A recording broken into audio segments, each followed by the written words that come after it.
Hey guys, welcome to channel UP Triple SC का अड्डा। I hope you are doing well and your preparation is also going well। तो आज Sunday है और हर Sunday को हम डिस्कस करते हैं यूपी ट्रिपल एससी के एग्जाम में जो रीजनिंग का पार्ट पूछा गया था उस रीजनिंग के पार्ट को। तो जैसा कि आप स्क्रीन पर देख रहे हैं, जूनियर असिस्टेंट 2019 का शिफ्ट 1 का पेपर आज हम डिस्कस करने वाले हैं। अब तक हम 2019 में जितने भी एग्जाम हुए थे और उनमें जिसमें भी रीजनिंग आई थी वो सारे के सारे एग्ज़ाम्स जो अलग अलग शिफ्टों में हुए थे सबकी वीडियो हमने अपलोड कर दी है। आज हम स्टार्ट करने वाले हैं 2020 से। ये जूनियर असिस्टेंट का एग्ज़ाम 4 जनवरी 2020 को हुआ था। ठीक है, तो आज से यानी कि इस वाले संडे से अब 2020 में जो भी एग्ज़ाम हुए हैं उनकी वीडियो अपलोड की जाएंगी। ठीक है, तो अगर आप कर रहे हैं किसी भी एग्ज़ाम की तैयारी जिसमें रीजनिंग आ रही है यूपी ट्रिपल एससी के, तो ये वीडियो आपके लिए बहुत ही ज़्यादा बेनिफिशियल होने वाली हैं। पूरी प्लेलिस्ट को आप देखें शुरू से लेकर एंड तक। ठीक है, इसमें मैंने वीडियो 2018 के भी जो 4 शिफ्टों में एग्ज़ाम हुआ था वो भी अपलोड करके डाल रखी हैं। सारी की सारी वीडियो आपके लिए जो है आपकी प्रिपरेशन को बूस्ट करने के लिए इसमें ऑलरेडी अपलोडेड हैं। साथ ही अगर आपको वीडियो अच्छी लगे तो वीडियो को लाइक और शेयर भी कर दीजिएगा। तो स्टार्ट करते हैं आज का सेशन देर ना करते हुए। पहला क्वेश्चन डायरेक्शन से है और बिल्कुल नए तरीके का डायरेक्शन का क्वेश्चन है। ऐसा क्वेश्चन अभी तक नहीं आया था किसी भी एग्जाम में, लेकिन अब ये 2020 जब स्टार्ट हुआ तो ये एग्जाम यूपी ट्रिपल एससी ने लिया और इसमें डायरेक्शन का एक नए तरीके से क्वेश्चन आपको दिया। उन्होंने एक पहले से ही फिगर बना के दे दिया है। ठीक है, ये फिगर था यहाँ पर विजिबल नहीं हो रहा था ठीक से, तो मैंने ये एक बड़ा दूसरा फिगर लिया है। हम इसमें देखेंगे। ठीक है, जो जो इसमें बोल रहा है वो इसमें करके देखेंगे। तो सबसे पहले टाउन रोड और मून ड्राइव के चौराहे पर, तो टाउन रोड हमारा ये है और मून ड्राइव ये है, तो चौराहा होगा यहाँ पर। यहाँ पर कोई व्यक्ति खड़ा है। ठीक है, यहाँ कोई व्यक्ति खड़ा है, वह मून ड्राइव पर उत्तर की ओर ड्राइव करता है, यानी कि ऊपर की तरफ जा रहा है वो ऐसे। ठीक है, अब यहाँ से इधर को भी रोड गया है और इधर को भी गया है। ठीक है, अब देखना ये किधर को मुड़ेगा। दूसरी सड़क के आने पर, ठीक है, अब मैं आगे क्यों गया था, क्योंकि पहली सड़क तो एक ये है इधर को चली गई, अब दूसरी सड़क यहाँ पे ये इधर को भी जा रही है, तो इसलिए मैं ऊपर तक गया, बीच में नहीं रुका था। ठीक है, तो ये वाले पार्ट पे हम नहीं जाएंगे क्योंकि इसने लिखा है यहाँ पर दूसरी सड़क के आने पर बाईं ओर जाता है, यानी कि लेफ्ट हैंड साइड में मुड़ जाता है। अब बाईं ओर चले गए। ठीक है, बाईं ओर जाने के बाद फिर क्या हुआ, फिर उस पर आने वाली पहली सड़क पर बाईं ओर जाता है, यानी कि पहली सड़क पे यहाँ से बाईं ओर मुड़ गया। बाईं ओर मुड़ने के बाद क्या है, फिर वह उस पर आने वाली दूसरी सड़क पर पूरब की ओर ड्राइव करता है, यानी कि पहली सड़क तो ये होगी उस पर आने वाली और दूसरी सड़क ये होगी, तो यहां पर आएगा ना कि यहां पर। ठीक है, तो यहां से सीधा वो ड्राइव करता हुआ आएगा और पूरब की ओर यानी कि इस साइड मुड़ जाएगा। क्लियर। अब इसके आगे क्या है, पहले सड़क पर दाहिने मुड़ता है। पहली सड़क पर यानी कि एक सड़क तो ये जा रही है और एक सड़क ये है। ठीक है, जहां से वो उसने स्टार्ट किया था, तो पहली सड़क पर दाहिने मुड़ रहा है तो यानी कि इधर को मुड़ जाएगा वो। फिर इसके बाद क्या है, फिर आने वाली सड़क पर पश्चिम की ओर ड्राइव करता है, यानी कि अब ये जो सड़क आ रही है इधर को पश्चिम की तरफ को ड्राइव करने लगेगा। ड्राइव के बाद क्या हो रहा है, और अंत में पहले आने वाले चौराहे पर रुकता है, यानी कि पहले आने वाले चौराहे पर, यानी कि ये सबसे पहले चौराहा ये पड़ेगा क्योंकि यहाँ से इधर भी जा रहा है, इधर भी जा रहा है और ये जा रहा और ये जा रहा, तो ये चौराहे पर आके यहाँ पे भाई साहब कोई है वो रुक गए हैं। ठीक है, अब क्या पूछ रहा है, कौन सा स्थान उसकी नई स्थिति के सबसे निकट है, तो यहाँ से हमें दिख रहा है क्लियरली जो प्ले ग्राउंड है यानी कि खेल का मैदान वो इसके सबसे नजदीक है, तो आंसर हमारा हो जाएगा बी। ठीक है, तो एक नए तरीके का क्वेश्चन था वो हमने सीखा और हम जो वीडियो अपलोड कर रहे हैं वो इसीलिए कर रहे हैं कि ताकि हम एनालाइज कर सकें कि जो आयोग है वो किस तरीके के क्वेश्चन अब एग्जाम्स में पूछ रहा है, ताकि जो आने वाला हमारे एग्जाम है उसमें जब ये क्वेश्चन आए तो हमें एकदम से कुछ नया जब आता है तो शॉक हो जाते हैं, तो वो शॉक वाला झटका हमें ना लगे और हम उसके यूज टू हों कि भाई ये क्वेश्चन तो मैंने कर रखे थे पहले, तो आप उसको ईजिली टैकल कर सकें। चलिए फिर आगे बढ़ेंगे और पासे का क्वेश्चन है ये। ठीक है, उस घन क्यूब का चयन करें जो निम्नलिखित शीट की रेखाओं के अनुदिश फोल्ड करके नहीं बनाया जा सकता है। ठीक है, हमें वो वाला पहचानना है जो बनाया नहीं जा सकता है। ठीक, तो सबसे पहले हमें पता होना चाहिए कि भाई साहब अपोजिट कौन कौन होंगे। तो एक ये अपोजिट होगा, ठीक है, इसको डार्क कर लो।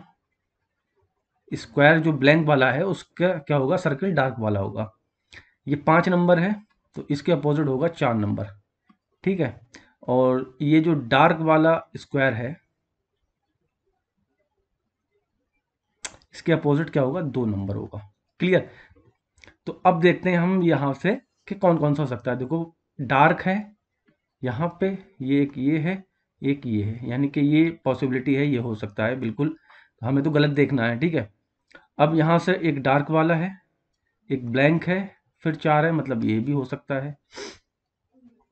और इसमें एक डार्क है, एक ब्लैंक है, और 5 नंबर है, तो ये भी पॉसिबिलिटी है, ये भी बनेगा, ठीक है। अब क्या है, एक डार्क है ये वाला, एक ये वाला है, और 5 नंबर है, तो ये भी बन सकता है। तो चारों बन रहे हैं। अब इस केस में क्या होगा, जब चारों बन रहे हैं तब हमें देखना होगा कि उसकी स्थिति कैसी होगी, ठीक है। मतलब ऐसा नहीं है कि आपने कुछ भी जो इनके प्लेस हैं, ठीक है, वो कैसे होंगे, इनके प्लेस जो हैं वो कैसे होंगे।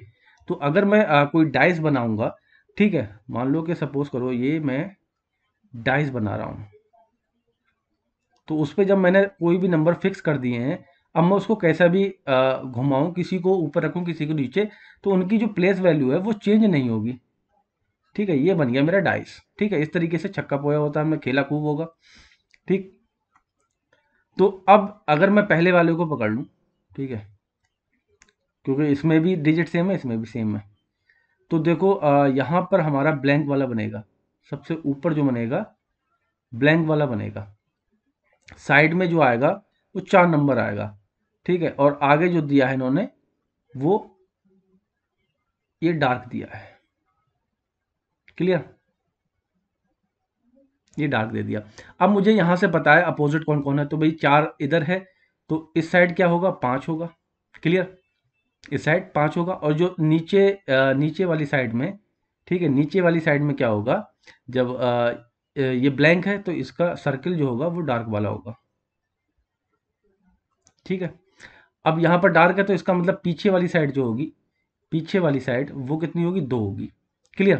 तो अब मुझे यहाँ से क्या दिख रहा है, मुझे दिख रहा है कि जो चार्ज वाला चिन्ह है, ठीक है, वो कहाँ पर है, किस साइड में है, 4 वाला। इसके अगर मैं देखूं तो ये राइट हैंड साइड पे कह सकता हूँ, 4 वाला चिन्ह जो है इसके राइट हैंड साइड पे है दाईं ओर, ठीक है। तो और इसमें कहाँ दे रखा है, यहाँ ऊपर दे रखा है, ठीक। अब और यहाँ देखूं अगर मैं इस फिगर में, तो बिल्कुल राइट हैंड साइड पे है, ठीक है, क्योंकि मैंने इसी से बनाया तो ये तो फिगर बनेगा ही बनेगा। अब अगर मैं देखूं 5, ठीक है, ये छोड़ो 5 को, 5, हाँ ये 5 अगर मैंने इसको ऊपर ले लिया 5 को, तो ये वाली जो साइड है ये नीचे चली जाएगी, ठीक है, घूम के। जब मैं 5 को ऊपर लूंगा तो नीचे जाएगा 4 नंबर, क्योंकि उसका 4 का अपोजिट है। और 5 के जो राइट हैंड साइड में होगा, यानी कि 5 के राइट हैंड साइड में, 5 तो अभी ऊपर है, अ, इसको इस तरीके से देखो, ठीक है, 5 ऊपर है, तो इस साइड में मुझे ब्लैंक वाला मिलेगा, इस साइड में मुझे ब्लैंक वाला मिलेगा, क्योंकि ये जो है इस साइड में ही है, ठीक है। और जो इस साइड होगा यहाँ पर ये डार्क ही मिलेगा, ठीक है, इस साइड में मुझे डार्क ही मिलेगा, क्योंकि जब मैं इसको इस तरीके से रोटेट करूंगा तो ये डार्क वाला इस साइड आ जाएगा, ठीक। तो थोड़ा सा इमेजिनेशन भी आप लगाइए, और रीजनिंग तो है ही, ठीक है, रीजनिंग तो है ही, जो नंबर प्लेस वैल्यू फिट है वो वैसी होगी। तो हम यहाँ से देख रहे हैं कि ये वाले से हमने बनाया है, तो इस वाले से ये वाला भी ठीक हो रहा है, ठीक है। बाकी ये वाला भी देख लेते हैं, ठीक है। अब जब मैं इसको घुमाऊंगा और इसको ऊपर रखूंगा, ठीक है, ये ऊपर रख दिया मैंने इसको, डार्क वाले को, जो गोला है, तो इसके नीचे क्या जाएगा, इसके नीचे तो वो जाएगा, ब्लैंक वाला जाएगा, ठीक है, सबसे नीचे, क्योंकि डार्क के अपोजिट वही है, ठीक। अब 5 नंबर कहाँ जाएगा, सबसे बड़ी बात ये है, ठीक है, 5 नंबर इधर आएगा कि इधर आएगा, क्योंकि अभी देखो हमने डार्क वाला मैं किस में दिखाऊं, इसमें ये देखो, जब डार्क वाले को इधर ले जाएंगे, ठीक, तो 5 नंबर इसका इस साइड आ जाएगा, 5 नंबर इसका इस साइड आ जाएगा, क्योंकि इसमें डार्क वाले में इधर ये इस साइड में था। क्लियर। तो यहाँ से मुझे दिख रहा है कि डार्क वाला इधर आ गया, और ये जो है यहाँ पे आएगा। ठीक है, तो यहाँ से हम देख सकते हैं, ये देखो इस तरीके से बनेगा। क्लियर? तो यहाँ से बी वाला ऑप्शन जो होगा वो क्लियर होगा। जो 4 है वो कहाँ होगा? इसके राइट हैंड साइड पे होगा। ठीक है, 4 है जो दाईं तरफ होगा, तो इसमें बी वाला ऑप्शन इसमें करेक्ट होगा। ठीक है, ये वाला नहीं बनेगा। बाकी तीनों के ए भी बनेगा, सी भी बनेगा, डी भी बनेगा। जो है ये वाला ये नहीं बनेगा। नेक्स्ट है व्रत है, और इसका संबंध कैसे होगा? जैसे गोला के घन से है। ठीक है, तो गोला और घन हमें ये देखना है। तो गोले और घन में क्या संबंध होता है? गोला, गोला भी, इसका भी वॉल्यूम निकलता है गोले का। ठीक है, 3D है, और इसका भी वॉल्यूम निकलता है, ये भी 3D है घन। यहाँ पर वृत्त का क्या है? एरिया निकलता है। तो हमें ऐसा देखना है जिसका एरिया निकलता हो, तो वर्ग का एरिया निकलता है। ठीक है, एरिया किसका निकालते हैं हम? क्षेत्रफल वर्ग का निकालते हैं। तो ऑप्शन डी जो होगा वो इसमें सही हो जाएगा। यहाँ दे रखा है मिलियन, और इसको इन्होंने ये कोड किया है। ठीक है, तो ऐसे ही हिल्टन को करना है। तो अगर मैं यहाँ पर लिख के इसको डिकोड करूँ कि किस तरीके से इन्होंने लिखा है, IMLLOI,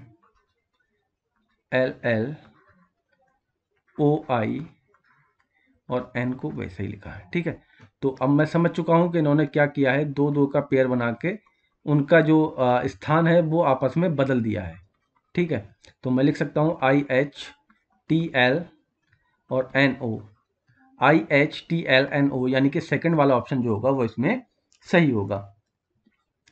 अगला है क्लॉक, और इन्होंने क्लॉक को क्या करा है? उल्टा लिख दिया, यानी कि के से स्टार्ट किया, फिर सी है, फिर ओ है, फिर एल है, फिर सी है। तो हमें यहाँ पर क्या करना है? उल्टा लिख देना है, यानी कि ए आएगा सबसे पहले, फिर एच आएगा, फिर एस आएगा, फिर ई आएगा, फिर एम आएगा, फिर ए आएगा, फिर आर आएगा।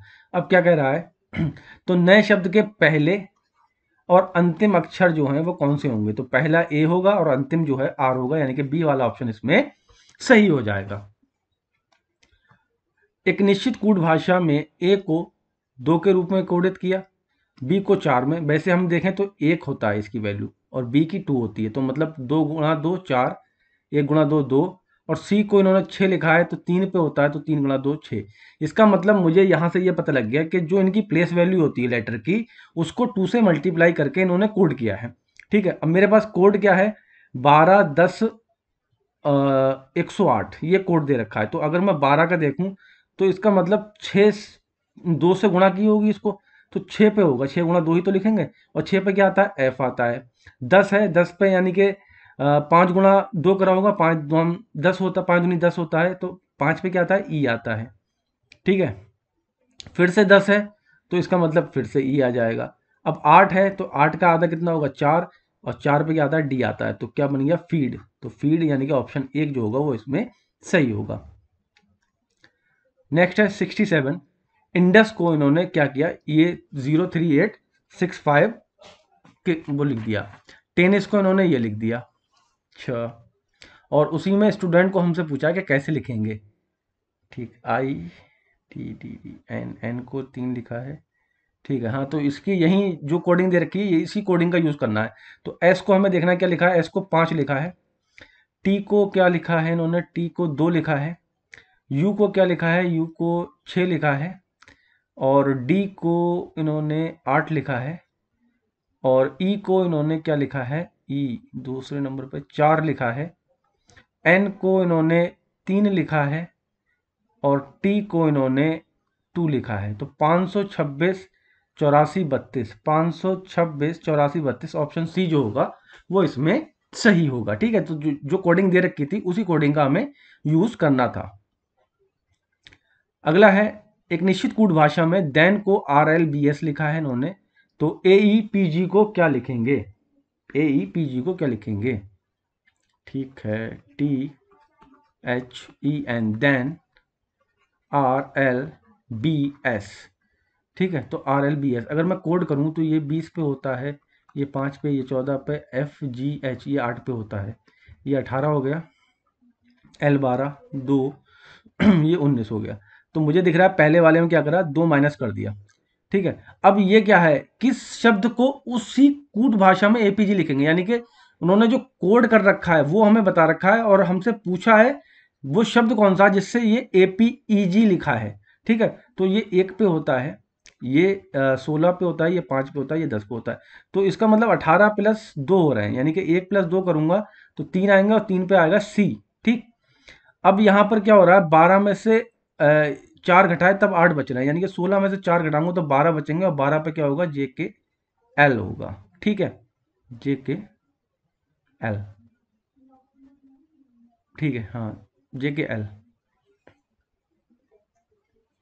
वही मैं कहूँ, सी एल आ है नहीं कोई ऑप्शन में। वो इसलिए नहीं है कि मैंने ए ई पी जी को क्या लिख दिया, ए पी जी लिख दिया, A P G Abdul Kalam, ए ई, और यहाँ पर आएगा पी। ठीक है, ये हो जाएंगे इंटरचेंज। ये 5 है, ये 16 है। ठीक है, तो यहाँ से क्या करना है हमें, 4 माइनस करना है। तो 12 में 5 में से 4 करूंगा तो 1, यानी कि यहाँ पर आ जाएगा ए। ठीक है, अब क्या हुआ यहाँ पर, 5 से 2 से 5 हुआ है। ठीक है, 2 से 5 हुआ है, यानी कि 3 ऐड हुआ है, तो इसमें भी 3 ऐड कर देंगे। 16 3 19, 19 पे होता है एस। और यहाँ पर क्या हुआ है, 5 जो है माइनस किए हैं, तो 10 में से 5 माइनस कर देंगे तो 5 पे आएगा ई। तो ऑप्शन हो जाएगा केस, यानी कि वो शब्द कौन सा होगा, केस, जिसको हम कोड करके ए ई पी जे लिख सकते हैं, यानी कि ऑप्शन डी जो होगा वो इसमें सही होगा। नेक्स्ट क्वेश्चन है, नीचे दिए गए अक्षर को एक अद्वितीय संख्या आवंटित की गई है, संख्याओं का संयोजन का चयन इस प्रकार करें कि जब अनुरूप वर्ण व्यवस्थित किए जाए तो एक अर्थपूर्ण शब्द बन जाए, यानी कि इस वर्ड से हमको एक जो है मीनिंगफुल वर्ड निकालना है। तो मीनिंगफुल वर्ड क्या निकल सकता है, शुगर बन सकता है इससे, SUGAR। ठीक है, तो शुगर को, यानी कि एस कितने पे है, 5 पे है, यहाँ दे रखा है। ठीक है, यू कितने पे है, 3 पे है, जी पे 7 है, ए पे 9 है, आर पे 1 है। तो 5 3 53,791, यानी कि ऑप्शन बी जो होगा वो इसमें करेक्ट होगा। फिर से सेम क्वेश्चन है, लेकिन इस बार कोडिंग नहीं करा रहा है और पूछ रहा है कि इस जो जो लेटर दे रखे हैं इससे हम क्या बना सकते हैं। तो इससे हम बना सकते हैं कोलेबोरेशन। ठीक है, एक मीनिंगफुल वर्ड होगा कोलेबोरेशन, इससे हम ए वाला ऑप्शन बना सकते हैं। नेक्स्ट है, निम्नलिखित अक्षरों में से आप अपने दाएं से छठे 14वें अक्षर का चयन करें और अपने बाएं से 5वें और 20वें अक्षरों का चयन करें और एक सार्थक जो है शब्द बनाएं। ठीक है, तो सबसे पहले हमें दाएं से बात कर रहा है, मतलब दाया राइट हैंड साइड से। ठीक है, तो राइट हैंड साइड मतलब ये वाली साइड होगी, अगर हम इसको यहाँ से ऐसे लिख दें। ठीक है, तो ये वाली साइड होगी।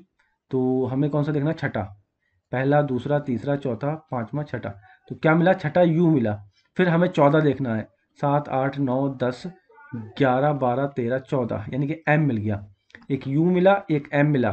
ठीक है, और अब बाएं से हमें पांचवा देखना है, तो पांचवा तो ई होता है, एक ई मिल गया हमें। ठीक है, और फिर 20वां देखना है, तो 20वां हमें टी मिल गया, तो टी मिल चुका है हमें। अब क्या करना है हमें, एक सार्थक शब्द बताना है, यानी कि मीनिंगफुल, उसका कोई मीनिंग हो, ऐसा नहीं कि कुछ भी उल्टा सीधा, जैसे ये लिखा हुआ है उमिट। ठीक है, तो हम क्या बना सकते हैं इसका, सोचो, TUM, म्यूट, म्यूट बन सकता है, MUTE, म्यूट, म्यूट बन सकता है। ठीक है, मीनिंगफुल वर्ड म्यूट बन सकता है इसका। अब इसमें ऑप्शन क्या दे रखे हैं, कोई शब्द नहीं बन सकता, ऐसा तो नहीं है, देखो म्यूट हमने बना दिया। एक से अधिक शब्द बन सकते हैं, तो एक से अधिक शब्द नहीं बन सकते, टीम में ए होना चाहिए। ठीक है, नहीं बनेंगे एक से अधिक शब्द। उस शब्द का पहला अक्षर ई होगा, नहीं ई नहीं है। उस शब्द का पहला अक्षर एम होगा, बिल्कुल उस शब्द का पहला अक्षर जो है एम होगा, म्यूट होगा। ठीक है, अगला है पर्सनालिटी, शब्द के तीसरे चौथे पांचवें सातवें और 10वें अक्षरों का उपयोग करके एक सार्थक शब्द का निर्माण करना। तो एक तरीके से मतलब जिसकी इंग्लिश की वोकैब अच्छी है, तो उसने तो अच्छे तरीके से ये क्वेश्चन किए होंगे और सिलेक्शन भी लिया होगा उसका। तो तीसरा शब्द कौन सा है, मिला है हमें आर। चौथा शब्द है एस, पांचवा है ओ। ठीक है, पांचवा ओ है, छठा सातवां, सातवां ए है, और 10वां देखना है, सातवां ए, 8 9 10 टी, टी। अब हमें क्या करना है, उस शब्द का अंतिम अक्षर बताना है, ठीक है, मीनिंगफुल वर्ड बना के उसका अंतिम अक्षर बताना है। ओके, तो इसको हम बना सकते हैं ROAST, रोस्ट, रोस्ट भी बना सकते हैं, ठीक है। और अंतिम अक्षर क्या होगा, तो अंतिम अक्षर टी होगा, यानी कि ऑप्शन जो है हमारा सी वाला इसमें करेक्ट हो जाएगा, ठीक है। तो रोस्ट का मीनिंग आपको शायद पता ही होगा, ठीक है। एक तो रोस्ट चिकन आपने खाया होगा, तो रोस्ट उसको भी बोलते हैं, या फिर किसी की मतलब एक तरीके से आजकल जो रोस्टिंग चल रही है, वीडियो बनाते हैं, वो भी रोस्ट से आप उसका संबंध निकाल सकते हैं, ठीक है। अगला है सार्थक शब्दों को बनाने के लिए, ठीक है, कैटेगराइजेशन शब्द के चौथा मतलब ई, सातवां यानी कि 2 6 आर, 11वां 8 9 10 11 ए, ठीक है, 11वां यहाँ तक आ गए, और 13वां यानी कि आई। बनने कुछ यही होंगे ना, हाँ। यदि केवल एक शब्द बन सकता है तो उत्तर के रूप में शब्द के तीसरे अक्षर का चयन करें, शब्द के तीसरे अक्षर का। यदि एक से अधिक शब्द बन सकते हैं तो उत्तर के रूप में एम को चुने, ठीक है। तो अब देख सकते हैं कि इससे हम क्या क्या बना सकते हैं। तो पहले तो यही बनना है ना, शब्द का एक बार चेक कर लेते हैं। शब्द का चौथा जो है ई होगा, ठीक है, और पांचवा छठा सातवां आर है, 8 9 10 11 ए है, और 12 13 आई है, ठीक। तो 11 पे यहाँ पर ये गड़बड़ हो गई, 11 पे टी होगा, 11 पे टी होगा, और 13 फिर हो जाएगा ओ, ठीक है, ये बनेगा। तो ERTO हमें मिल रहा है यहाँ से। अब देखते हैं यहाँ से क्या क्या बना सकते हैं। एक तो हम बना सकते हैं TORE, टोर, ठीक है। टोर माने क्या होता है, फटा हुआ, ठीक है, या फाड़ना, ठीक है। और क्या बना सकते हैं, ROTE, रोट, रोट माने क्या होता है, रटना, कोई चीज़ आप बार बार रटें, ठीक है, रोट बोलते हैं उसको। तो दो तो मैंने बना दिए, ठीक है। अब इसका मतलब दो जब एक से अधिक बनना है तो हमको क्या चुनना है, एम चुनना है। तो एम, दो ही बातें कही गई थी कि अगर एक बनना है तो तीसरा वाला लेना है, ठीक है। दो बनने हैं तो एक से अधिक बनने हैं तो एम चुन लो, तो ठीक है, हमने एम चुन लिया। सी वाला ऑप्शन इसमें सही होगा, ठीक। अब सीरीज से क्वेश्चन है 3 2 7 6 11, और अगला क्या होगा। हम्म तो इसमें अब देखते हैं क्या हो रहा है। अच्छा, 3 और 4 7, 7 4 11, और ये यहाँ पर 11 4 13, अगला नंबर मिल गया, लेकिन उसकी ज़रूरत नहीं है हमें, ठीक है। 2 4 6, और 6 और 4 10, तो यहाँ पर क्या मिलेगा, 10। ऑप्शन बी जो होगा वो इसमें करेक्ट हो जाएगा, ठीक है। यानी कि 4 4 का ऐड हो रहा है, और दो सीरीज चल रही है एक साथ, एक सीरीज नहीं है ये, दो सीरीज हैं, ठीक है, इसके अंदर। नेक्स्ट है 29 में से 6 घटा दो, 23 में से 5 घटा दो, 18 में से 4 घटा दो। अब की जो बारी आएगी वो 3 घटेंगे, यानी कि 14 में से 3 घटाएंगे तो बचेगा 11, यानी कि ऑप्शन नंबर सी जो है वो इसमें करेक्ट होगा। क्लियर, चलिए फिर आगे बढ़ते हैं। अच्छा, यहाँ से लास्ट से देखते हैं, क्योंकि स्टार्टिंग में ही दे रखा है मिसिंग नंबर। तो देखें अगर, तो यहाँ गुणा हो रही है 5 से, इसमें गुणा हो रही है 4 से, इसमें गुणा हो रही है 3 से, तो अगले वाले में गुणा होगी 2 से, यानी कि 120 दूनी 240, फिर अगले वाले में होगी 1 से गुणा, ठीक है। तो आंसर हो जाएगा 240, ठीक। अगर नहीं आया हो समझ में तो फिर से देखो, 240 यहाँ पर खाली है, 120 40 10 2, तो इन दोनों के बीच देखें तो 2 से गुणा किसकी हो रही है, 5 की, 2 पंजे 10 आ गया, ठीक है। और यहाँ से अगर देखें, या फिर हम ये समझ सकते हैं कि देखो लास्ट से मैं देख रहा हूँ, वो तो हम डिकोड कहीं से भी कर सकते हैं, ठीक है। रीजनिंग में ऐसा नहीं है कि आप स्टार्टिंग से ही करें, ठीक। तो पहले आप इधर से समझ लीजिए। फिर क्या हुआ, 5 के बाद इन्होंने क्या किया, एक घटा दिया, यानी कि 4 से गुणा करी, 10 चौक 40 आ गए। फिर क्या करा, 3 से गुणा कर दी, 40 थी 120, तो अगली बारी में क्या होना है, 2 से गुणा होना है, 120 दुनी 240 होते हैं। फिर अगली बारी में क्या होना है, इनमें गुणा 100 होना है, तो 240 की गुणा 100 होगी तो 240, ठीक है। या फिर हम कह सकते हैं कि भाई डिवाइड कर रहे हैं, तो 240 को 1 से डिवाइड करा 240 आया, फिर 2 से डिवाइड करा 120 आया, फिर 120 को 3 से डिवाइड करा 40 आया, 40 को 4 से डिवाइड करा 10 आया, 10 को 5 से डिवाइड करा तो 2 आया। तो इस तरीके से समझ सकते हैं या फिर इस तरीके से भी समझ सकते हैं, दोनों तरीके से आंसर जो है सेम आपका निकलेगा 240। अगला क्वेश्चन है, सीरीज का है ये भी, ठीक है।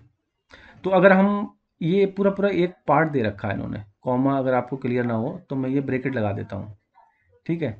तो अब ये है, ठीक है, ये एक साथ दे रखे हैं। तो अगर मैं पहले का देखूं, डी के साथ आई और आई के साथ एन और एन के साथ जो यहाँ पर आएगा, ठीक है, तो मुझे पता है डी 4 पे आता है, आई 9 पे आता है और ओ जो है, सॉरी एन है, एन एन जो है वो 14 पे आता है। तो भैया इसमें कितने जोड़े, 5 जोड़े, इसमें कितने जोड़े, 5 जोड़े। इसका मतलब अगले भी मुझे 5 ही जोड़ना है, यानी कि 19। 19 पे क्या आता है, एस। तो पहला वर्ड इस वाले ब्रैकेट का क्या होगा, एस होगा।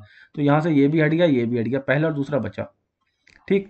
अब अगर मैं देखूं ई जो है वो 5 पे आता है, बीच वाला। जे जो है 10 पे आता है, इसका भी बीच वाला, इसका भी बीच वाला 15। तो अगला कितना होगा, यानी कि 5 जोड़ना है, 20 होगा। तो 20 का मतलब टी होगा, सेकंड नंबर पे टी आएगा। तो इसमें भी टी है और इसमें भी टी है। अब लास्ट वाला देख लेते हैं।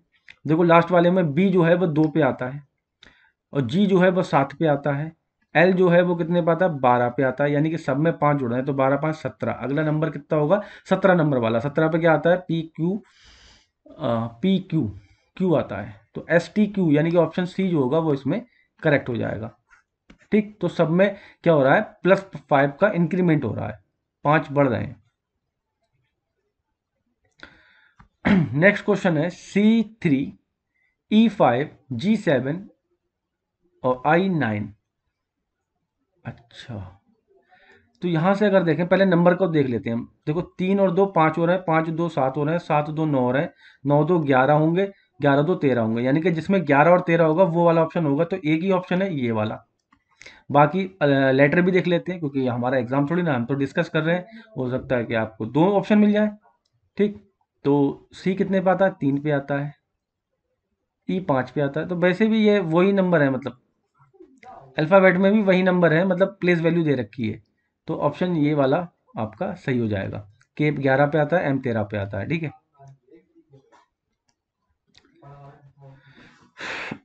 अगला क्वेश्चन है कथन निष्कर्ष से। किसी विशेष क्षेत्र के निवासियों ने आम विरोध करते हुए कहा कि उस क्षेत्र में दंगों पर प्रस्तुत रिपोर्ट को पूर्वाग्रहों के आधार पर मनगढ़ंत रूप में प्रस्तुत किया गया है और आयोग ने पूर्ण घटना का विवरण नहीं दिया है, ठीक है। तो मतलब पूर्वाग्रह है, सत्य बात नहीं है, मतलब एक अजम्पशन है उन लोगों का एक तरीके से, ठीक है। तो अब इसमें देखते हैं कि इन्होंने मतलब क्या दे रखे हैं निष्कर्ष। उचित जांच के लिए कोई दूसरा जांच आयोग स्थापित किया जाना चाहिए। तो ऐसी कोई मांग इसके अंदर हमें दिखाई नहीं दे रही है कि भाई कोई दूसरी आयोग जो है स्थापित करो। तो ये हम कह देंगे नहीं होगा। आयोग के सदस्यों को कड़ी से कड़ी सजा मिलनी चाहिए, ठीक है। तो इसमें मतलब ये भी नहीं दिया गया, बस उन्होंने खाली प्रोटेस्ट कर रहे हैं और इस तरह की कोई भी मांग नहीं है, क्योंकि हम कथन से अलग हटके नहीं जा सकते। जो कथन में दे रखा होता है उसी के अकॉर्डिंग ही हमें निष्कर्ष में देखना होता है, ठीक है। तो ये भी नहीं होगा, क्लियर। तीसरा है, अगले स्थापित आयोग में केवल उस क्षेत्र के निवासियों को शामिल किया जाना चाहिए। तो ये भी नहीं होगा। तो एक तरीके से हम कह सकते हैं कि डी वाला ऑप्शन इसमें करेक्ट होगा, ठीक है। ये सारे नहीं होंगे, ठीक, क्योंकि कथन में क्षेत्र के निवासियों द्वारा जो रिपोर्ट प्रस्तुत की गई है ना, वो पूर्वाग्रहों के आधार पर जो है मनगढ़ंत बताते हुए आम विरोध करने की बात कही गई है। उसमें विरोध करते हुए ना तो आयोग के सदस्यों को सजा देने की मांग की है इसमें, और ना ही ऐसा कोई दूसरा मतलब जांच आयोग स्थापित करने की मांग की गई है। तो इस क्षेत्र के निवासियों को शामिल किया जाए, ऐसा भी कोई इसमें बात नहीं कही है। तो सारे के सारे जो निष्कर्ष हैं वो इससे मतलब कथन से कहीं ना कहीं रिलेट नहीं हो रहे हैं। तो हम कहेंगे कि कोई भी निष्कर्ष जो है इसमें अनुसरण नहीं कर रहा है। अगला है 80 नंबर, ये भी कथन से है। सामयिक विषय करंट अफेयर्स की कुशल तैयारी के लिए रोजाना अखबार में नोट्स बनाने चाहिए, ठीक है। ये कथन बोल दिया गया। धारणाएं क्या है, समाचार पत्रों के बिना सामयिक विषय जो है यानी कि करंट अफेयर, सामयिक विषय की तैयारी कुशलता के साथ नहीं की जा सकती। ऐसा कुछ भी उसमें नहीं बोला गया है कथन में, तो हम नहीं कहेंगे। रोजाना करंट अफेयर्स के नोट्स बनाने से अच्छी तरह से तैयारी मदद मिलती है तैयारी में। तो बिल्कुल इस कथन में ऐसा ही लिखा गया है कि नोट्स बनाने चाहिए, ठीक है। तो हम कह देंगे कि सिर्फ धारणा जो है कथन 2 में निहित है। ठीक है, आगे बढ़ेंगे, 80 नंबर क्वेश्चन पे जाएंगे।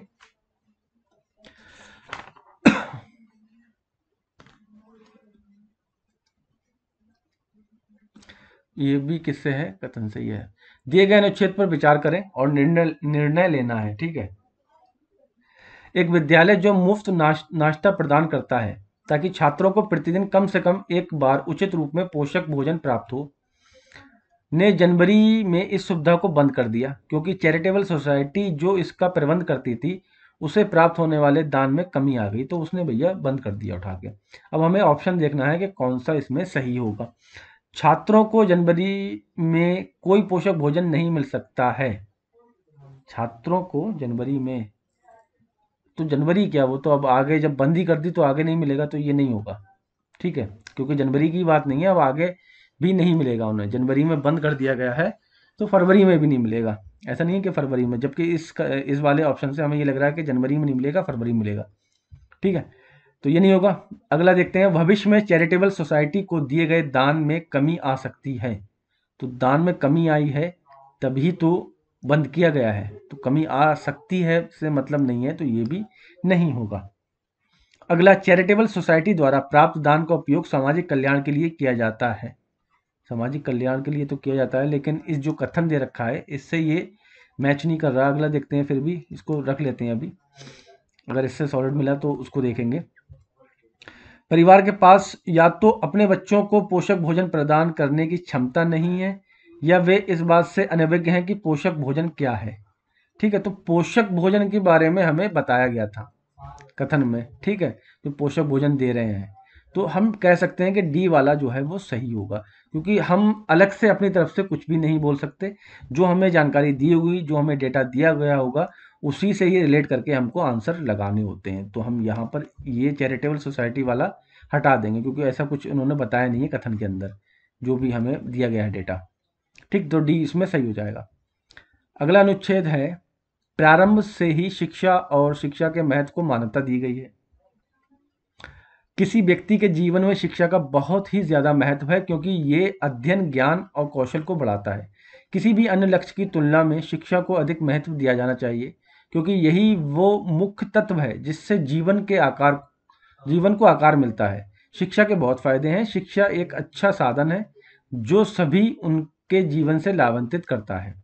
तो इतना ये दे रखा था डेटा। निम्नलिखित में कौन सा विकल्प शिक्षा के लाभों में से एक नहीं है। अब हमें ये देखना है कि कौन सा वाला नहीं है, इस डेटा के अकॉर्डिंग कौन सा नहीं है। ठीक है, तो शिक्षा व्यक्ति को समाज में सशक्त बनाने में सक्षम बनाती है, बिल्कुल सही बात है, ये तो है ही। इससे प्रत्येक व्यक्ति को शिक्षा का अधिकार है, ये वाला ऑप्शन हमें कथन में यहाँ नहीं दिया गया है। ठीक है, जो अनुच्छेद है इसमें नहीं दिया गया है। ठीक, क्योंकि हमें फायदे बताए गए हैं इसकी शिक्षा से क्या हो सकता है। ये समाज के सभी लोगों को समानता की भावना लाता है, बिल्कुल सही बात है।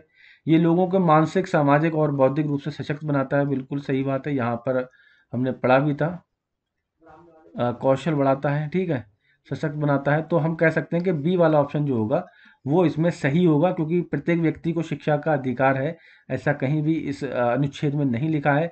अनुच्छेद में शिक्षा के महत्व और उसके फायदे बताए गए हैं, तो उसी से रिलेटेड हमें देखना था। तो बी वाला ऑप्शन इसमें गलत होगा।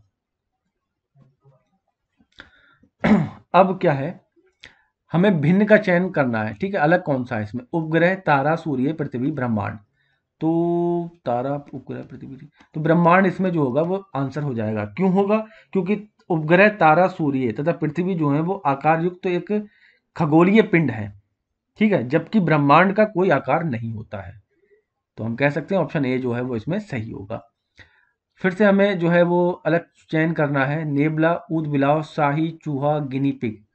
तो इसमें गिनी पिग, चूहा, नेबला, ओके, नेबला इसमें सही होगा। ठीक है, आंसर जो है वो भिन्न होगा। ये जो ऊद बुलाव है, गिनी पिग है, चूहा है, ये जो है कुतर कुतर के खाने वाले हैं सारे के सारे। नेबला जो है कुतर के नहीं खाता है। ठीक है, हिंदी में इसको बोलते हैं इस तरीके को कीटक प्राणी, कीटक प्राणी बोलते हैं हिंदी में, और इंग्लिश में इसको बोलते हैं रोडेंट। ठीक है, रोडेंट यानी कि कुतरने वाले। तो चूहा जो है कुतर के नहीं खाता है, कुतरने वाला नहीं है कोई भी चीज, ये सारे कुतरते हैं। अगला देखना है डॉलर, कोट्स, दिरहम, लिम्प्रा और टका। ठीक है, इसमें से अलग कौन सा है? तो कोट्स इसमें अलग होगा। अब अलग क्यों होगा? क्योंकि ये सारी की सारी जो है मुद्राएं दे रखी हैं। डॉलर जो है अमेरिका की है, दिरहम संयुक्त अरब अमीरात की है, और लिम्प्रा जो है वो होंडुरास की है, और टका बांग्लादेश की है। जबकि जो कोर्टस है वो पुर्तगाल की एक असेंबली है। ठीक है, तो कोर्टस जो होगा पुर्तगाल की असेंबली है, इसलिए अलग हो जाएगा। अगला देखते हैं, मोतियाबिंद, कोशिका प्रदा, ग्लूकोमा और हाइपरमेट्रोरिया और ट्रोकोमा भी दे रखा है। ठीक है, तो इसमें हमें देखना है कि अलग कौन सा है, भिन्न का चयन करना है। तो इसमें जो होगा कोशिका प्रदा जो है वो अलग होगा, डी वाला ऑप्शन। क्यों होगा? क्योंकि मोतियाबिंद, ग्लूकोमा और हाइपरमेट्रोपिया तथा जो ट्रोकोमा दे रखा है वो नेत्र से संबंधित है, यानी कि आंखों की बीमारियां हैं। जबकि कोशिका प्रदा जो है वो कोशिका से संबंधित रोग है। क्लियर? बाकी सब आइज वाले हैं। अगला है कान, टांग, हृदय, वृक्क, हाथ। ठीक है, तो हृदय इसमें अलग होगा, बाकी सब ये इनर इनर पार्ट है। ठीक है, अंदर है हमारे हृदय, बाकी ये सब बाहर है। ठीक है, तो ये आउटर पार्ट है, तो हृदय इसमें ऑप्शन सी सही होगा। अगला क्वेश्चन है, एक सामाजिक कार्य के लिए 100 छात्रों की कक्षा में 50 ने पेड़ लगाने के लिए जाना पसंद किया, 70 ने स्वच्छता अभियान में जाने की इच्छा जताई, बाकी 10 छात्रों में से 10 छात्रों ने कुछ भी पसंद नहीं करा। तो इसका मतलब जो दो हम वेन डायग्राम बनाएंगे वो कितने में बनाएंगे? 90 में बनाएंगे, क्योंकि 10 तो गए ही नहीं है।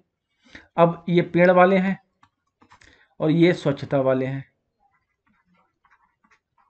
ठीक है, अब अगर मैं कहूँ ये 50 है, ये 70 है, तो ये तो टोटल अगर मैं करूँ तो ये तो 120 हो रहे हैं, लेकिन मुझे चाहिए कितने? 90। तो अगर मैं इसका डिफरेंस निकालूं तो इसका मतलब कितना हुआ? 30। तो जो यहाँ पर बीच में आएगा, यानी कि 30 कैंडिडेट ऐसे होंगे जो दोनों में आएंगे, और जब 30 दोनों में आएंगे तो ये टोटल 50 थे, तो यहाँ पर कितना आ जाएगा? 20 आ जाएगा। यहाँ पर कितना आ जाएगा? 40 आ जाएगा। ठीक, तो आंसर जो हो जाएगा 30, हमारा सी वाला ऑप्शन इसमें सही हो जाएगा। अगर हम देखें तो पेड़ जो है लगाने वाले टोटल 50 ही हो रहे हैं, लेकिन 20 जो है वो इंडिविजुअल हैं, अलग है, पेड़ लगाना चाहते हैं, और उसमें से 30 लोग ऐसे हैं कि जो दोनों चीज़ें करना चाहते हैं। ठीक है, यही पूछा था कि दोनों सामाजिक कार्यों को कितने छात्रों ने पसंद किया। ठीक है, और ऐसे ही स्वच्छता के लिए 40 तो अलग हैं ही, बाकी 30 ने चाहा था कि वो स्वच्छता कार्यक्रम करें। ठीक, तो इस तरीके से हमें ये क्वेश्चन वेन डायग्राम से करना था। एक और क्वेश्चन डाइस का क्वेश्चन है। एक क्वेश्चन हम पहले देख चुके थे, एक ये अब आ गया, दो क्वेश्चन है। तो सबसे पहले 5 है, 5 के अपोजिट क्या आएगा? ये इसको ब्लैक कर देता हूँ। ठीक है, मतलब डार्क कर देता हूँ, ये तो रेड हो रहा है। ठीक है, 5 के अपोजिट रेड आएगा। ये 1 के अपोजिट क्या आ जाएगा? ये आ जाएगा डार्क वाला स्क्वायर। क्लियर? डार्क वाला। ठीक है, 4 के अपोजिट क्या आ जाएगा? ये सादा वाला आ जाएगा। ठीक है, तो अब हमें क्या कर देखना है, उस घन क्यूब का चयन करें जो निम्नलिखित शीट को रेखाओं को अनुदिश मोड़कर फोल्ड करके नहीं बनाया जा सकता है, नहीं बनाया जा सकता है वो देखना है। तो भैया 5, ठीक है, 4 और 1, तो ये तो बना सकते हैं। हमें देखना है जो नहीं बन सकता है, 5 और ब्लैंक और 1, 5 ब्लैंक 1।